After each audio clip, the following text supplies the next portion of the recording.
Ponsel Arjuna melayang ke tengah meja, tepat mengenai piring kue tar yang baru saja disajikan Om Wiranto. Layar proyektor menyala. Foto aku memeluk pria lain di lobi hotel mewah memenuhi seluruh dinding ruang makan. Ibu mertua meraih dadanya. Matanya membelalak, lalu ambruk ke lantai. "Selingkuh!" teriak Arjuna sambil menunjuk wajahku. "Istriku selingkuh dengan pria ini." 40 pasang mata menatapku seketika. Aku tidak bergerak. Bukan karena malu, tapi karena kemarahan yang membakar setiap inci tubuhku. Dia berani melakukan ini tanpa bertanya sedikit pun. "Lihat. Hotel Mulia. Kamar 1508. Arjuna menggesek ponselnya. Foto demi foto muncul di layar. Aku masuk lift dengan pria itu. Aku keluar dari kamar hotel jam 11 malam. Aku tertawa di restoran bersamanya. Tante Sari meludah ke arahku. "Jalang." Om Kusuma berdiri, menatapku dengan jijik. "Kami tidak menyangka kau seperti ini, Kalandra." Sepupuku yang biasanya membela aku, Dinda, menggelengkan kepala dan berpaling. Tidak ada yang bertanya. Tidak ada yang ingin tahu kebenaranku. Mereka semua sudah memutuskan aku bersalah dalam 5 detik. "Arjuna, dengarkan aku," kataku pelan. "Diam." Bentaknya. Wajahnya merah padam. 7 tahun aku percaya kamu. 7 tahun. Bibi Ratnasari berlutut di samping ibu mertua yang masih pingsan, menangis histeris. "Kau membunuh ibunya. Kau membunuh ibu Arjuna dengan perbuatanmu." Dadaku sesak. Bukan karena tuduhan, tapi karena tidak ada satupun dari mereka yang mau mendengar. Suaraku tenggelam di antara cercaan dan tatapan benci. Selama 3 tahun aku ikut arisan keluarga ini. Aku masak untuk mereka saat lebaran. Aku rawat ibu mertua saat sakit tipus. Tapi dalam 30 detik, semuanya lenyap. Pria itu. "Cukup." Arjuna menghampiriku, meraih lenganku kasar. "Jangan buat alasan. Buktinya ada di depan mata." Aku menatap matanya. Mata yang dulu menatapku penuh cinta setiap pagi. Sekarang hanya ada kebencian. Dia tidak ingin tahu siapa pria itu. Dia tidak ingin tahu kenapa aku di sana. Dia sudah membuat keputusan, dan dia ingin seluruh keluarga ini membenciku bersamanya. Om Hendra berdiri, menunjuk pintu. "Keluar dari rumah ini." Aku menarik lenganku dari genggaman Arjuna. Tanganku gemetar, bukan karena takut, tapi karena amarah yang hampir meledak. Aku ingin berteriak. Aku ingin menunjukkan sertifikat DNA di tasku. Aku ingin memberitahu mereka siapa pria itu sebenarnya. Tapi aku tidak. Karena untuk pertama kalinya, aku sadar, Arjuna tidak pernah percaya padaku. Dia tidak pernah bertanya tentang Brahmanta. Dia tidak pernah peduli kenapa aku menangis setiap tahun saat tanggal 26 Desember. Dan sekarang, di depan semua orang ini, dia memilih menghancurkanku tanpa bertanya. Aku berjalan ke pintu. Langkahku tegap meskipun seluruh tubuhku bergetar. Tidak ada yang mengikutiku. Tidak ada yang bertanya. Mereka membiarkan aku pergi seperti sampah yang harus dibuang. Tapi sebelum aku keluar, aku berbalik sebentar. Menatap Arjuna yang berdiri di tengah keluarganya yang penuh kemenangan. "Kau akan menyesal," bisikku, terlalu pelan untuk didengar siapapun kecuali diriku sendiri. Aku berhenti di ambang pintu, mengepalkan tangan. Napas tercekat di tenggorokan. Tapi kakiku tidak bisa melangkah keluar begitu saja. "Pria itu kakakku," kataku keras. Suaraku membelah keheningan. Brahmanta. Kakakku yang hilang 15 tahun lalu saat tsunami Aceh. Ruangan mendadak sunyi. Tidak ada yang bergerak. Bahkan Bibi Ratnasari berhenti menangis. Mereka semua menatapku. Kali ini bukan dengan benci, tapi bingung. Arjuna tertawa. Keras, sinis, memecah keheningan seperti tamparan. "Kakakmu." Dia menggelengkan kepala, menatapku seperti aku gila. Jangan buat cerita konyol untuk menutupi kesalahanmu, Kalandra. Aku berbalik menghadapnya sepenuhnya. Aku tidak berbohong. Kakakmu sudah mati, bentaknya. Kau sendiri yang bilang dia tersapu tsunami waktu kau masih SMP. Sudah 15 tahun, Kalandra. Dan tiba-tiba sekarang dia muncul, tepat saat kau tertangkap selingkuh. Om Hendra mengangguk setuju. Kebetulan yang sangat pas, Kalandra. Dadaku seperti ditusuk. Bukan karena mereka tidak percaya, tapi karena Arjuna tidak pernah mendengarkan. Setiap kali aku cerita tentang Brahmanta, tentang bagaimana aku tidak pernah melihat jenazahnya, tentang bagaimana aku yakin dia masih hidup, Arjuna hanya menepuk pundakku dan bilang, "Sudahlah, jangan diingat lagi." Dia pikir traumaku hanya dongeng sedih yang perlu dilupakan. "Aku punya buktinya," kataku, mengeluarkan amplop dari tasku. Tanganku gemetar saat menyodorkannya ke Arjuna. Hasil tes DNA. Kami melakukannya 2 minggu lalu. Arjuna menatap amplop itu tanpa mengambilnya. Wajahnya mengeras. Tes DNA bisa dipalsukan. Tante Sari menyambar amplop dari tanganku, merobeknya terburu-buru. Matanya menyapu kertas itu cepat, lalu menatapku dengan tatapan aneh, setengah ragu, setengah curiga. Ini tertulis probabilitas kekerabatan 99,97%. Keheningan lagi. Kali ini lebih tebal, lebih mencekik. "Bohong," bisik Arjuna. Tapi suaranya goyah. "Kau bisa saja bayar laboratorium abal-abal." Aku tertawa pahit. "Laboratorium Prodia, Arjuna. Kau bisa telepon mereka sekarang kalau mau." Om Wiranto mengambil kertas itu dari Tante Sari, membacanya dengan teliti. Raut wajahnya berubah. Ini sah. Tapi Arjuna menggeleng keras. "Tidak mungkin. Kalau memang kakakmu, kenapa kau tidak bilang dari awal? Kenapa sembunyi-sembunyi?" "Karena aku baru bertemu dia sebulan lalu." Suaraku meninggi, frustasi meluap. "Dia kehilangan ingatan selama 15 tahun. Arjuna. Dia baru ingat siapa dirinya 3 bulan lalu. Dia mencari aku. Dan saat kami bertemu di hotel itu, aku menangis sejam penuh karena tidak percaya dia masih hidup." Arjuna terdiam.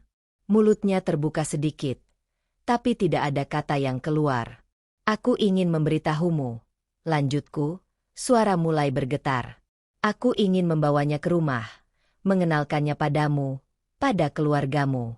Tapi aku butuh waktu untuk memastikan semuanya benar dulu. Aku takut berharap dan ternyata salah." "Kalau memang benar." Om Kusuma berdehem, "Tidak yakin. Kenapa kau tidak?" "Karena suamiku tidak pernah percaya bahwa Brahmanta masih hidup," teriakku, akhirnya meledak. Air mata jatuh tanpa bisa kutahan. Setiap kali aku cerita, dia bilang aku harus move on.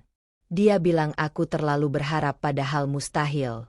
Dan sekarang saat aku akhirnya menemukan kakakku, dia malah menuduhku selingkuh di depan kalian semua tanpa bertanya apa-apa. Arjuna berdiri membeku. Wajahnya pucat.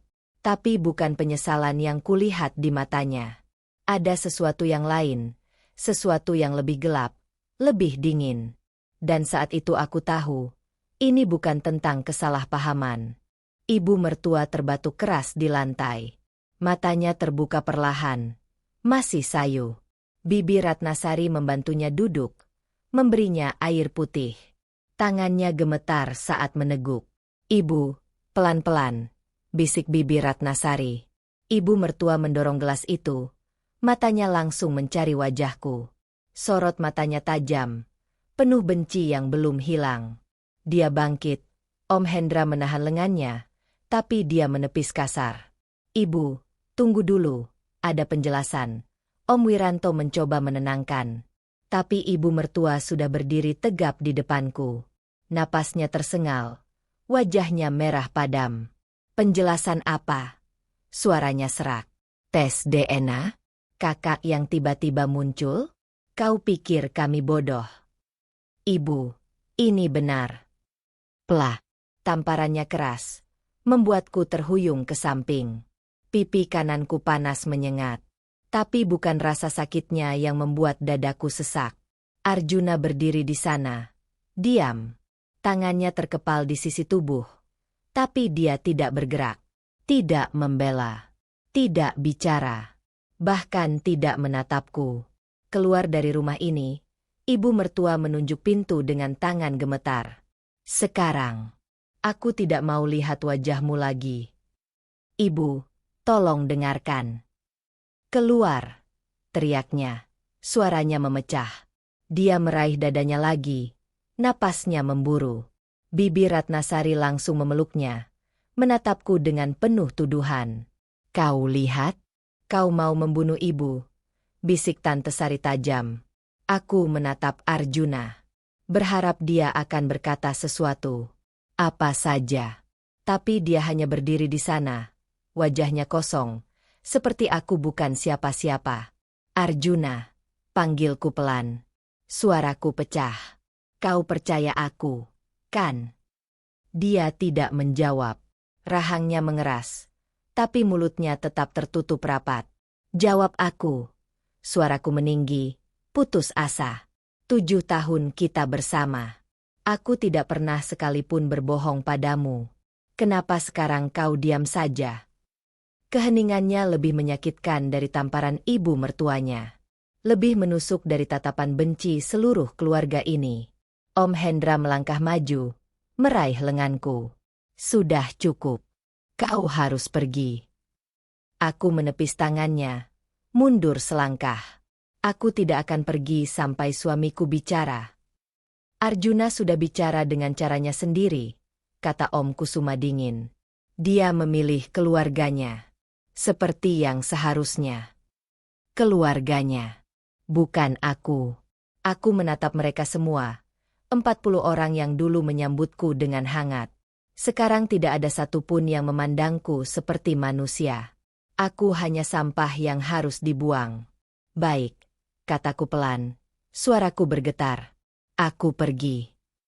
Aku berbalik, meraih tasku yang tergeletak di lantai. Tidak ada yang menghentikanku.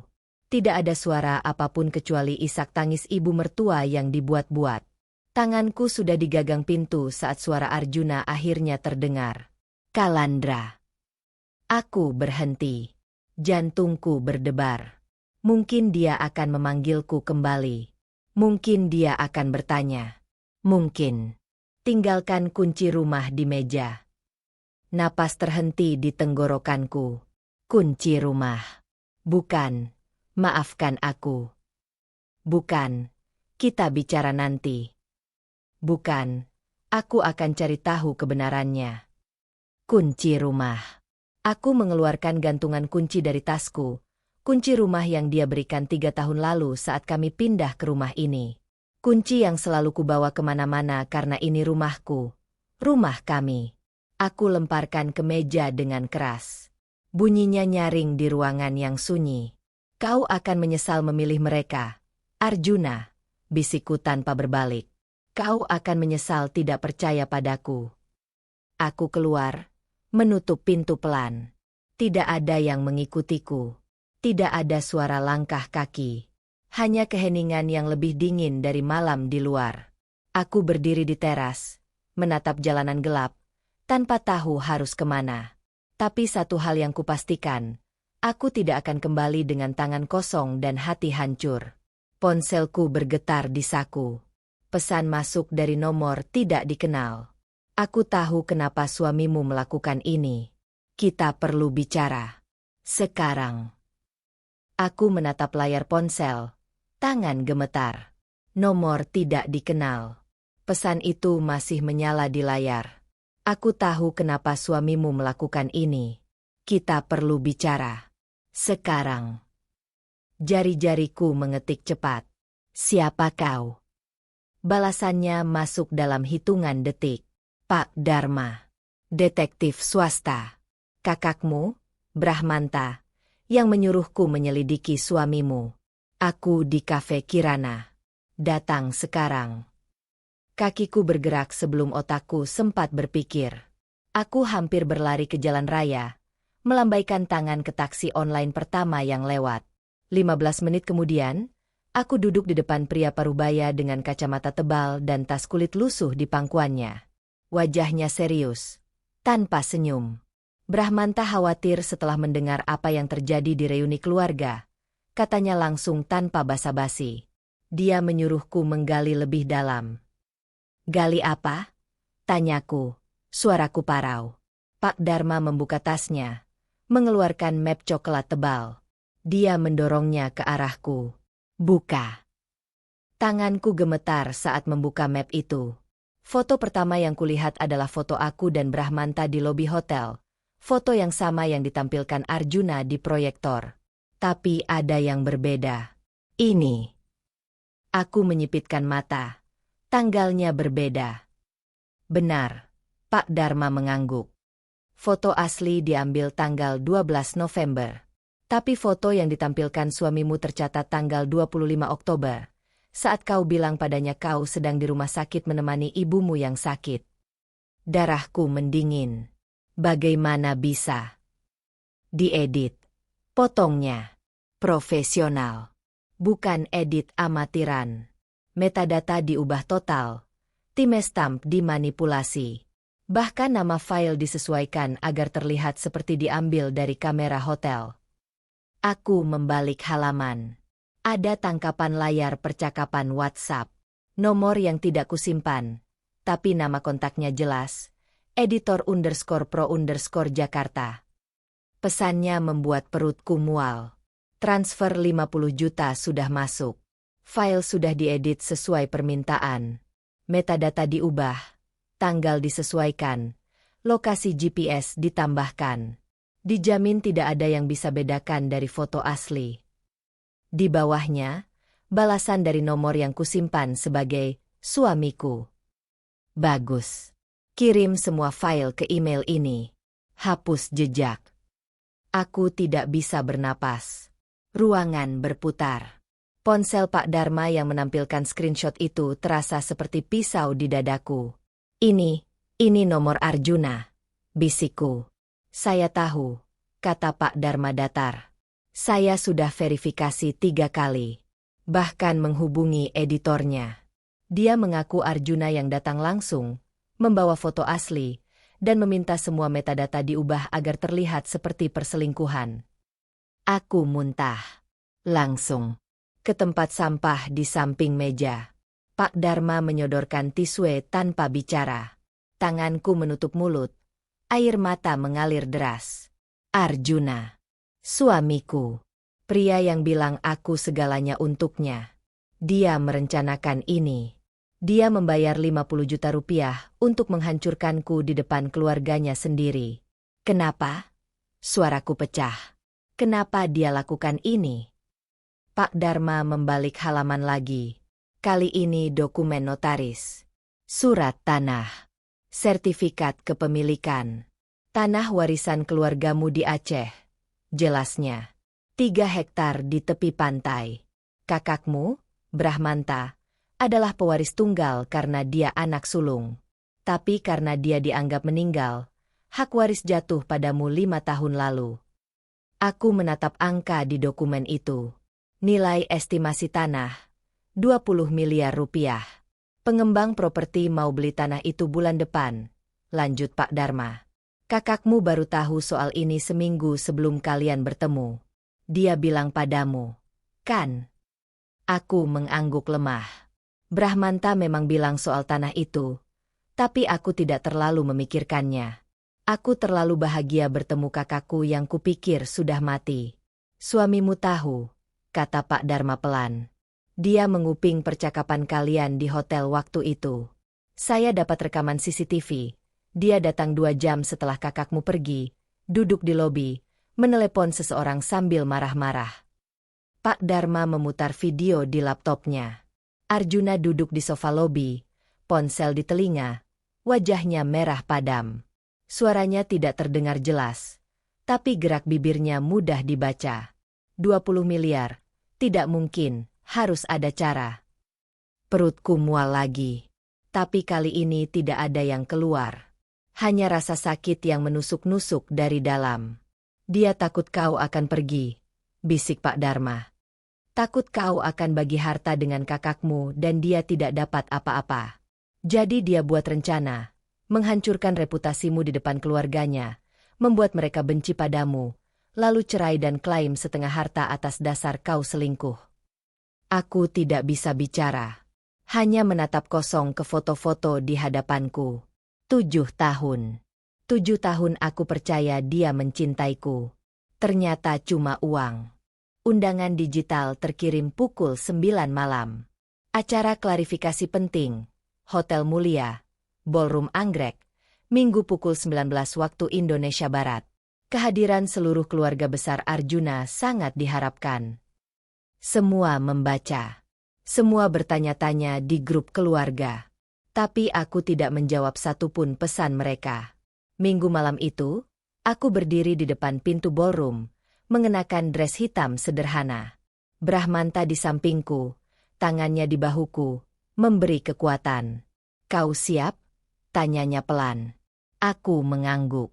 Lebih dari siap. Pintu terbuka. 42 orang sudah duduk di kursi yang kususun rapi. Wajah mereka bingung, curiga, tidak nyaman. Arjuna duduk paling depan, ibu mertuaku di sampingnya. Keduanya menatapku dengan tatapan dingin. Untuk apa semua ini, Kalandra? Tanya Om Hendra keras. Kau sudah memalukan keluarga kami. Sekarang mau apa lagi? Aku tidak menjawab. Berjalan ke depan, berdiri tepat di samping proyektor besar.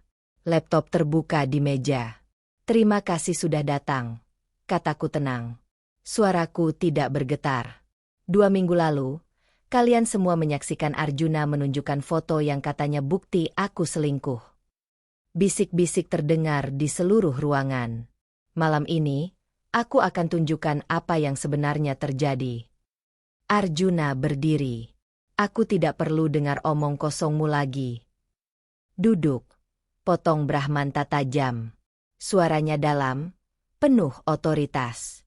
Arjuna tersentak, tapi tetap berdiri. Aku menekan tombol play. Layar proyektor menyala. Video CCTV Hotel. Tanggal 12 November. Pukul 14.23. Aku masuk lobi, ragu-ragu, melihat sekeliling. Lalu pandanganku berhenti pada seorang pria di sofa. Brahmanta. Kami berdiri berhadapan. Diam. Lalu aku berlari, memeluknya, menangis di dadanya. Dia memelukku kembali, tubuhnya bergetar, juga menangis. Tidak ada ciuman, tidak ada kemesraan. Hanya tangisan 2 orang yang kehilangan satu sama lain selama 15 tahun. Ruangan hening. Beberapa tante menutup mulut mereka. Ini pertemuan pertama kami setelah tsunami Aceh 2004, kataku pelan. Hari itu, aku pikir aku bermimpi. Aku menangis sejam penuh karena tidak percaya kakakku masih hidup. Ibu mertua menggeleng. Tapi foto yang Arjuna tunjukkan berbeda. Tanggalnya. Diedit. Potongku. Aku klik slide berikutnya. Screenshot percakapan WhatsApp Arjuna dengan editor muncul di layar. Transfer 50 juta rupiah. Permintaan mengubah metadata foto. Instruksi jelas. Buat terlihat seperti perselingkuhan. Ruangan meledak. Teriakan, bisikan keras, kursi bergeser. Itu bohong. Arjuna melangkah maju. Dia palsukan chat itu. Aku sudah verifikasi langsung dengan editornya, kataku dingin. Aku putar video berikutnya. Wawancara dengan editor yang mengaku semuanya. Wajahnya jelas, KTP-nya ditunjukkan, semuanya terekam. Om Wiranto berdiri, menatap Arjuna dengan mata melotot. Kau bohong ke kami semua. Tidak, dia yang berbohong. Arjuna menunjukku, suaranya panik. Dia pasti bayar editor itu untuk bilang begitu. Aku tersenyum tipis. Kalau begitu, jelaskan ini. Slide berikutnya. Riwayat transaksi bank. 450 juta rupiah ditarik dari rekening bersama kami, tanpa seizinku. Semua masuk ke investasi saham bodong. Semua lenyap. Tante Sari terengah. Ya Allah. Dan ini, aku lanjutkan, memunculkan screenshot chat dengan Tiara. Foto perempuan muda cantik muncul di layar. Chat tentang kehamilan. Tentang rencana perceraian. Tentang janji Arjuna untuk menikahinya setelah mengurus istri yang selingkuh. Ibu mertua berdiri, tubuhnya bergetar hebat. Wajahnya pucat seperti mayat. Arjuna, ini benar. Arjuna mundur selangkah. Mulutnya terbuka, tapi tidak ada suara keluar. Jawab ibumu, bentak Om Kusuma. Itu bukan maksudku. Suara Arjuna bergetar.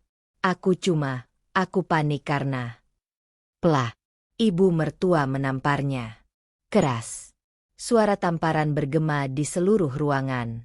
Kau menghancurkan perempuan baik-baik, teriaknya histeris. Kau buat aku pingsan. Kau buat aku menampar Kalandra. Kau buat semua orang membenci dia. Dan ternyata kau yang berbohong. Pelah, pelah. 2 tamparan lagi. Arjuna tidak mengelak. Hanya berdiri di sana. Pipinya merah membengkak. Bibi Ratnasari menangis keras. Kami minta maaf. Kalandra. Kami salah. Kami sangat salah. Tapi aku tidak menatap mereka. Mataku terpaku pada Arjuna. Pria yang dulu kupercaya dengan seluruh hatiku. Kau mau tahu kenapa aku lakukan semua ini? Tanyaku pelan. Tapi suaraku terdengar jelas di ruangan yang sunyi itu. Bukan karena aku ingin balas dendam. Aku melangkah mendekat. Berdiri tepat di hadapannya.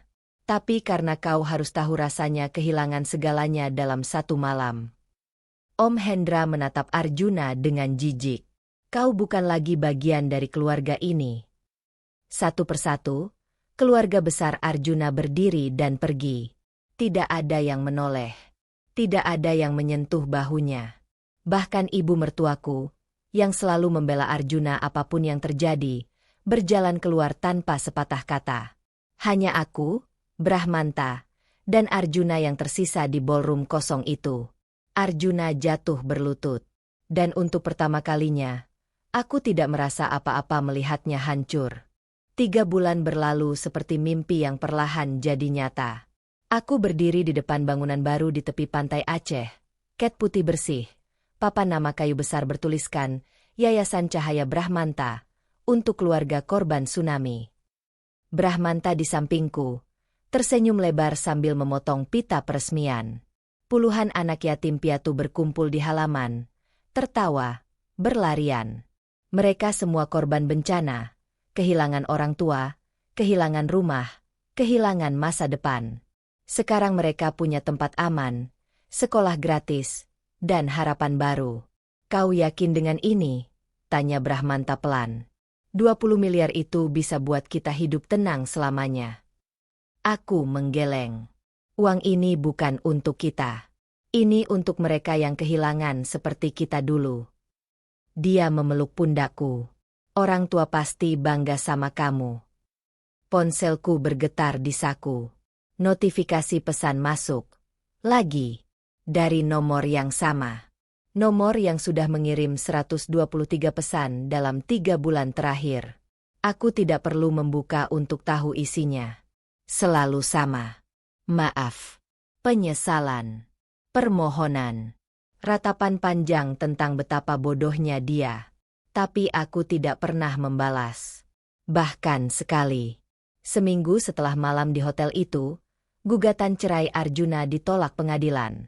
Hakim memutuskan dialah yang bersalah. Pemalsuan bukti, penggelapan harta bersama, perselingkuhan. Aku dapat semua hakku kembali, plus kompensasi atas pencemaran nama baik. Arjuna kehilangan pekerjaannya 2 hari kemudian. Bosnya, ayah dari Tiara, memecatnya langsung setelah tahu anaknya hamil dan Arjuna sudah beristri. Tiara sendiri menggugurkan kandungannya dan pindah ke Singapura. Meninggalkan Arjuna sendirian. Keluarga besarnya memutuskan hubungan total. Tidak ada yang datang saat sidang cerai. Tidak ada yang menjawab teleponnya. Bahkan ibu mertuaku, yang dulu begitu mencintai Arjuna, tidak mau melihat wajahnya lagi. Om Wiranto yang memberitahuku seminggu lalu. Ibu mertua terkena stroke ringan. Stres berat karena malu pada aku, malu pada keluarga, malu pada dirinya sendiri yang menamparku tanpa bertanya. Dia ingin minta maaf langsung, kata Om Wiranto. Tapi aku bilang tidak perlu. Aku sudah memaafkan semuanya, bukan untuk mereka, tapi untuk diriku sendiri. Pesan baru masuk lagi. Kali ini lebih panjang. Kalandra, kumohon baca ini. Ibuku sakit parah. Dia menyebut namamu terus. Dia bilang dia ingin minta maaf sebelum mati. Aku tahu aku tidak berhak minta apapun. Tapi kumohon, datanglah sekali saja. Aku akan lakukan apapun. Aku kehilangan segalanya. Pekerjaanku, keluargaku, kehormatanku. Bahkan rumah akan disita bank bulan depan karena aku tidak bisa bayar cicilan. Aku salah. Aku sangat salah. Tapi kumohon, jangan biarkan ibuku mati dengan penyesalan ini. Jemariku melayang di atas layar. Ingin mengetik sesuatu. Tapi tidak ada kata yang keluar. Brahmanta melirik ponselku. Dia lagi. Aku mengangguk. Kau mau temui dia? Aku menatap anak-anak yang bermain di halaman. Senyum mereka tulus, polos, tanpa beban masa lalu yang berat. Mereka kehilangan segalanya, tapi mereka masih bisa tertawa. Tidak, jawabku pelan. Aku tidak butuh penutupan dari dia. Aku sudah menutup pintu itu sendiri. Aku hapus pesan itu tanpa membaca sampai habis. Blokir nomornya untuk kesekian kalinya. Meskipun dia selalu ganti nomor baru. Tapi kali ini aku yakin dia tidak akan kirim lagi. Karena tidak ada yang tersisa untuk dikatakan. Ayo, kata Brahmanta, menarik tanganku. Anak-anak mau foto bersama kita. Kami berjalan ke tengah halaman, dikerumuni puluhan anak yang tertawa riang. Fotografer mengangkat kamera. 1, 2, 3, senyum. Aku tersenyum. Bukan senyum palsu atau dipaksakan. Tapi senyum tulus seorang perempuan yang akhirnya menemukan kembali dirinya sendiri. Tanpa pria yang mengaku mencintainya tapi hanya ingin hartanya. Tanpa keluarga yang menghakiminya tanpa bertanya. Tanpa beban masa lalu yang terus menariknya ke bawah. Arjuna kehilangan segalanya karena kebohongannya sendiri. Dan aku? Aku menemukan sesuatu yang jauh lebih berharga dari uang 20 miliar itu. Aku menemukan kembali kakakku. Aku menemukan tujuan hidup yang lebih besar. Aku menemukan kekuatan untuk bangkit dari kehancuran. Dan yang paling penting, aku menemukan ketenangan untuk tidak lagi peduli pada pria yang pernah menghancurkanku. Karena kebenarannya sederhana. Perempuan yang kau remehkan, yang kau hancurkan, yang kau pikir tidak akan bangkit, dialah yang akan berdiri paling tinggi saat kau jatuh. Dan aku tidak perlu balas dendam untuk membuktikannya. Kehancurannya sudah terjadi dengan sendirinya.